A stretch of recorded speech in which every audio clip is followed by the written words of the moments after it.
প্রিয় ভাই বোনেরা, এখানে ফ্যামিলি কার্ডের কথা বলে গেছে একদম। ফ্যামিলি কার্ডের বিষয়ে আমরা বিস্তারিত গেলাম না। ফ্যামিলি কার্ড, এই যে এখানে একটি ফ্যামিলি কার্ড বাংলাদেশের প্রত্যেক মা বোনদের কাছে, মাদের কাছে আমরা পৌঁছে দিতে চাই। যেই নারীর সংসার আছে সেখানে একটা নারীর কাছে আমরা পৌঁছে দিতে চাই।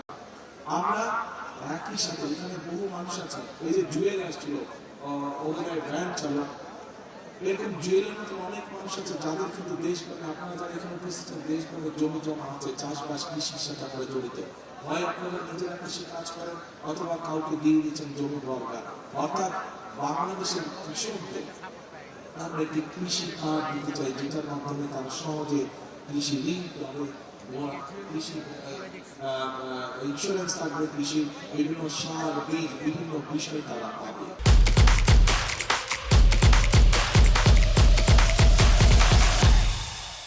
প্রিয় ভাই বোনরা, আমাদের পাশে যে মঞ্চের মধ্যে বসে আছে এঁকেছিলেন, আপনাদের পাশে কিন্তু আমাদের ওকে ফুটবল, আমরা ফুটবল খেলতে হবে, এই যে ইয়াং ছেলেরা ফুটবল খেলতে। এখন এই যে বললাম, আমাদের দেশে তরুণ যুবক আছে অনেকে, মেয়েরা আছে অনেকে, তরুণ সমাজের সদস্য আছে। সবাই তো আর কেউ ব্যারিস্টার, উকিল বা যেটাই হোক, ইঞ্জিনিয়ার, ডাক্তার, সবাই তো আর তারা হবে না। এদের মধ্যে অনেকে আছে যারা খেলোয়াড় হতে চায়। আমরা দেশের ক্রীড়া ব্যবস্থাটাকে এমন ভাবে সাজাতে চাই যাতে আমাদের দেশের ছেলেমেয়েরা প্রফেশনাল খেলোয়াড় হতে পারে, ছেলে হোক মেয়ে হোক, তারা যাতে প্রফেশনাল খেলোয়াড় হতে পারে, খেলা ক্রীড়া দিয়ে যাতে জীবিকা অর্জন করতে পারে, সেই প্রতিভাগুলোকে আমরা প্রিয় ভাই বোনেরা, আন্দোলন হয়েছে, সংগ্রাম হয়েছে, স্বৈরাচারের পতন হয়েছে। এখন আমাদেরকে দেশ গড়তে হবে, দেশ গঠন করতে হবে। আমাদেরকে দেশের প্রত্যেকটি সেক্টর বিগত 15-16 বছরের ধ্বংস হয়েছিল। এই ধ্বংস হওয়ার ফলে আজকে দেশ অনেক পিছিয়ে গিয়েছে। আমাদেরকে এগুলোকে পুনর্নির্মাণ করতে হবে। যদি পুনর্নির্মাণ করতে হয় তাহলে অবশ্যই আমাদেরকে এই দেশে গণতন্ত্রকে প্রতিষ্ঠিত করতে হবে। কেন প্রতিষ্ঠিত করতে হবে? কারণ গণতান্ত্রিক ভাবে আপনারা যদি আপনাদের প্রতিনিধিকে নির্বাচিত করতে পারেন তাহলে কিন্তু আপনি একমাত্র আপনার এলাকার সমস্যা, আপনার সমস্যা আপনি তার কাছে নিয়ে যেতে পারবেন। ঠিক কি কথাটা?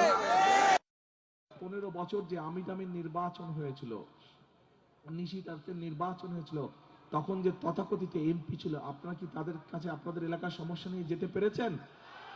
কি ভাই, যেতে পেরেছিলেন এলাকার সমস্যা নিয়ে? যাওয়া সম্ভব হয়নি। সেই জন্যই এলাকার সমস্যার সমাধান যদি করতে হয়, দেশের উন্নয়ন যদি করতে হয়, তাহলে অবশ্যই আমাদেরকে গণতন্ত্রের যাত্রা শুরু করতে হবে। আমাদেরকে নিশ্চিত করতে হবে যাতে মানুষ ভোট দিতে পারে এবং ভোট দিয়ে তার নিজের প্রতিনিধিকে নির্বাচিত করতে পারে। শুধু জাতীয় সংসদ নির্বাচন নয়, একই সাথে জাতীয় সংসদ নির্বাচনে যেমন ভোট দিয়ে জনপ্রতিনিধি নির্বাচিত করতে হবে, ঠিক আমাদেরকে একইভাবে সেটি পৌরসভা হোক, উপজেলা হোক, ইউনিয়ন পরিষদ হোক, সব জায়গায় জনপ্রতিনিধি অর্থাৎ জবাবদিহিতা থাকতে হবে।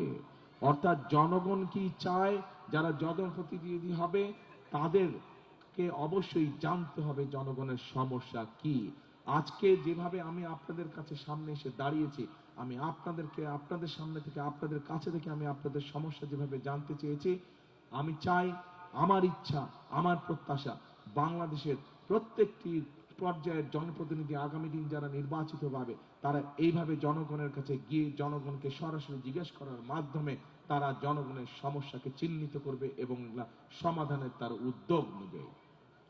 প্রিয় ভাই বোনেরা, একটু পরেই জামাত শুরু হয়ে যাবে। আজকে যেই কথাটি, আজকে এই এলাকার মূল যেই সমস্যাটি, এ ব্যাপারে আপনাদেরকে আমি আগেই বলেছি। আমাদেরকে যদি এই এলাকার মূল সমস্যার সমাধান করতে হয়, একই সাথে আমাদের যদি এলাকার সারা দেশের সামগ্রিক যে সমস্যাগুলো আছে, মানুষের নিরাপত্তা, মানুষের কর্মসংস্থান, মানুষের শিক্ষা, মানুষের চিকিৎসা, এইগুলোকে যদি আমাদের অ্যাড্রেস করতে হয়, এই সমস্যাগুলোর পর্যায়ক্রমিকভাবে যদি আমাদের সমাধান করতে হয়, অবশ্যই আগামী দিনে বাংলাদেশের একটি গণতান্ত্রিক এবং মানুষের দ্বারা, সাধারণ মানুষের দ্বারা নির্বাচিত সরকার প্রয়োজন।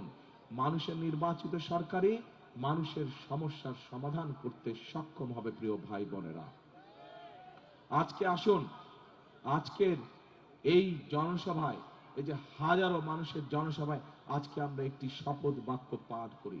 সেই শপথ বাক্যটি হচ্ছে, করব কাজ, গড়ব দেশ, সবার আগে বাংলাদেশ, সবার আগে বাংলাদেশ। কাজে আসুন, আমরা অতীতে দেখেছি এই জনগণের পাশে কারা এসে দাঁড়িয়েছে।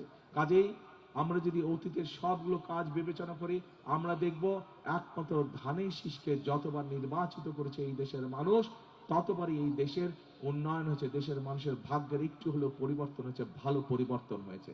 কাজে আসুন, আমি ধানের শীষের প্রার্থী হিসাবে আপনাদের কাছে আমি ধানের শীষের পক্ষে ভোট চেয়ে যাচ্ছি। একই সাথে আপনাদেরকে আমি অনুরোধ করছি, যেই পরিকল্পনার কথাগুলো আপনাদের সামনে আমি তুলে ধরলাম, সেই পরিকল্পনাগুলোকে যদি বাস্তবায়ন করতে হয়, তাহলে সমগ্র বাংলাদেশে ধানের শীষকে জয়যুক্ত করতে হবে। এবং ভাষান্তেকবাসীর আত্মীয় স্বজন, বন্ধু বান্ধব, পরিচিত জন সারা বাংলাদেশে ছড়িয়ে ছিটিয়ে আছে। আপনাদের যে সকল আত্মীয় স্বজন, বন্ধু বান্ধব সারা দেশে বিভিন্ন জায়গায় ছড়িয়ে ছিটিয়ে আছে, আজকে আপনাদের প্রার্থী হিসাবে আপনাদের কাছে আমার বিনীত অনুরোধ, তাদের সকলকে আপনারা অনুরোধ করবেন আগামী 12 তারিখে যেন তারা ধানের শীষকে নির্বাচিত করে তাদের স্ব এলাকায়, স্ব নির্বাচন এলাকায়। কি ভাই বোনেরা, আপনাদের এলাকার সন্তান হিসেবে কি আমি এটা দাবি করতে পারি আপনাদের কাছে? ইনশাআল্লাহ। সকলে ভালো থাকবেন, ইনশাআল্লাহ সকলে সুস্থ থাকবেন। আপনাদের সাথে ইনশাআল্লাহ আবারও দেখা হবে। আল্লাহ হাফেজ। বাংলাদেশ জিন্দাবাদ, বাংলাদেশ জাতীয়তাবাদী জিন্দাবাদ। আল্লাহ হাফেজ। আসসালামু আলাইকুম।